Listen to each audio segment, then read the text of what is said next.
Namaste everyone. This is me, Dr. Rukma Rajendran from Divine Veda. Divine Veda as a team is on for a mission to make Ayurveda heard throughout the world. As we already announced, we have started a new WhatsApp group. Its link you can find in the description box given below.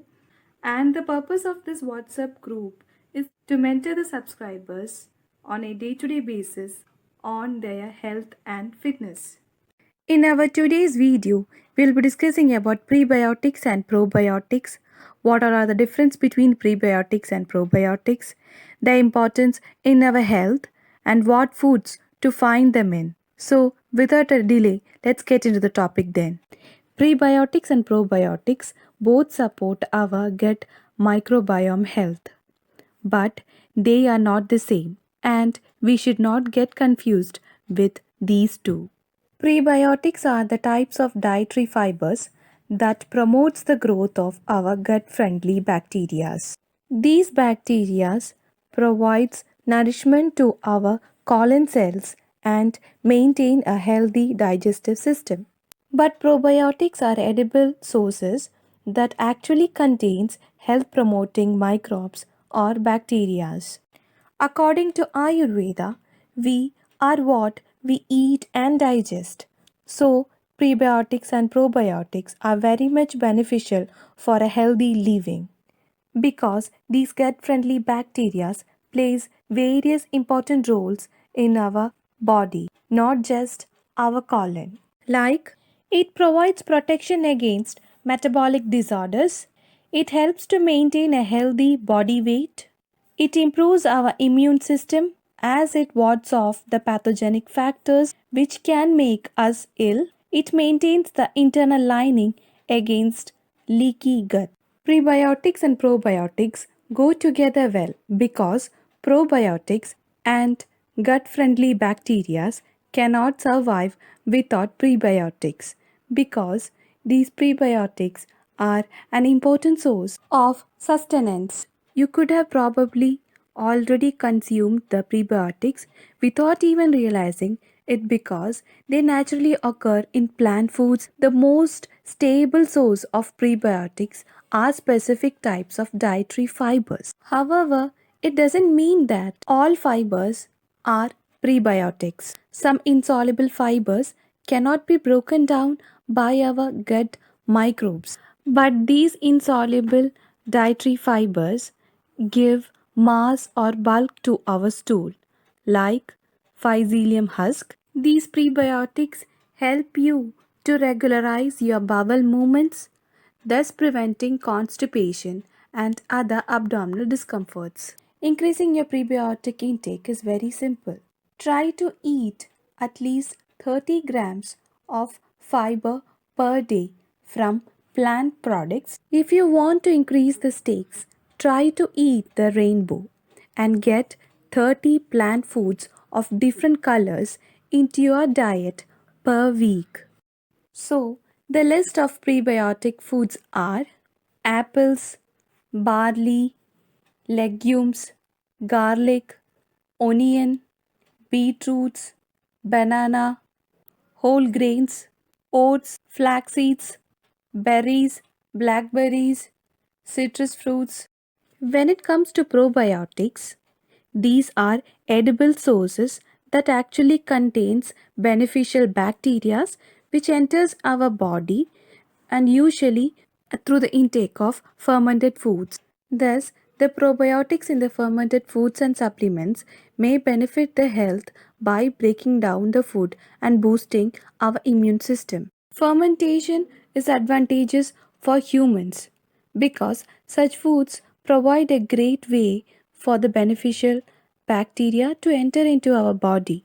The benefits of probiotics on human health are not just for gastrointestinal disturbances, but also they contribute to mental health. Some researchers suggest that probiotics have anti-cancerous property as these can stop the growth of bacteria which provides enzymes that converts the procarcinogens to carcinogens. They can reduce the blood pressure level.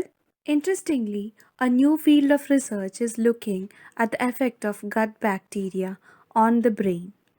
It's called psychobiotics, as these probiotic microbes can influence the brain health, stress, and even depression symptoms. Probiotics are safe to be consumed by a healthy individual. However, those who have compromised the immune system, that is, who have impaired immune system, may experience some of the side effects like constipation, nausea, hiccups, gas problems, infections, rashes, etc. And some other category which are having adverse reaction towards probiotics are pregnant women who are having structural heart diseases, and even for those who have a serious digestive condition by allowing bacteria to cross the intestinal barriers into the bloodstream. Some of the probiotic listing foods are dairy based probiotic foods will be yogurt, raw cheese, buttermilk, milk powder, fermented milk, etc. And non dairy based probiotics are soya based products, kombucha, Brint pickles, fermented veggies, apple cider vinegar, lassi, kimchi, sourdough, fermented batters, sour rice gruel. Ayurveda pharmaceutics have therapeutic preparations like Asava Arishta as well as Padyakalpas, that is, dietary preparations. The species of Lactobacillus and Bifidobacterium are most commonly used as probiotic, but yeast Saccharomyces, some E. coli species, are also used as probiotics. Sandana Kalpana, that is, fermentation preparation, which is mentioned in Ayurveda, is prepared from the liquid materials along with other medicinal herbs, which are being put into a closed inert vessel for a specific period of time to carry out the fermentation process. And this Sandana Kalpana can be again classified into two, that is Madhya Kalpana and Shukta Kalpana. Madhya Sandana Kalpana, that is alcoholic preparations, which are again classified as Sura, Siddhu, Varuni, Asava, Arishta, where Sura is prepared by keeping completely boiled rice for fermentation. The clear, supernated liquid of Sura is called as Prasanna.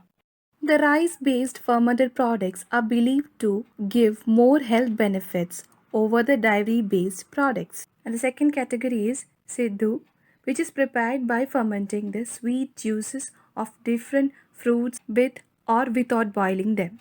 The third category is Varuni, which is prepared by fermenting the juice of Tala and Karjura. Asava as fermentations that are prepared without the application of the heat, and aristas are prepared by subjecting the drug to the process of heat. Shukta Kalpana, which means acidic preparation. Its subcategories are Shukta, which is prepared by fermenting tubers, roots, fruits, etc. with oil and salt in liquid. Tushodaka is fermented drinks prepared by fermenting the boiled yava and goduma with husk. Sauviraka, which is prepared by boiled yava goduma without the husk. Kanjika, which is prepared by incompletely boiled masha with gruel prepared with red rice. Shantaki, which is prepared by fermenting mulaka and sarshapa. The advantages of the acidic fermentation, that is the Shukta Kalpana, are said that they render the food resistant to the microbial spoilage and the development of food toxins. They make the food less likely to transform the pathogenic microorganisms. They preserve food between the time of harvest and consumption. They modify the flavor of original ingredients and improve the nutritional value. Padya Kalpana, that is, the concept of wholesomeness, which is specifically used for the food articles in Ayurvedic literatures. Some of the prebiotic and probiotic preparations, which is described in Ayurveda, is as follows: Takra Kalpana, that is, buttermilk preparations. It is a liquid prepared by continuously churning the curd for 3 to 4 hours with different ratios of water added to it. Shatkara Samidanya Kata.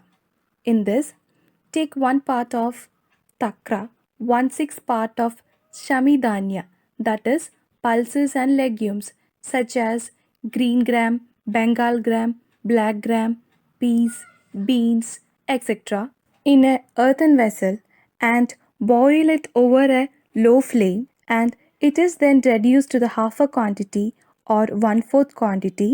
To this, you can add some quantities of fried cumin seeds and pepper powder along with salt and other spices according to your taste. Kambalika.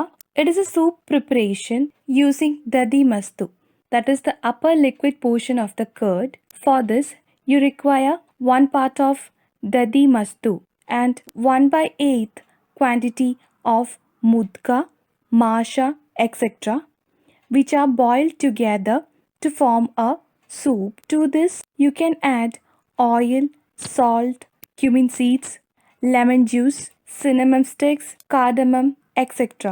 Fermentation is said to be one of the oldest forms of food preservation in the world. Consuming more of each couldn't be easier. Our prebiotic and probiotic food listing and some of the Ayurvedic preparations would have gave you a little inspiration for what you could incorporate into your diet to boost your gut health. Until we meet next time with a new video, this is me, Dr. Rukma Rajendran, signing off. Stay home, stay safe, stay healthy. Thank you.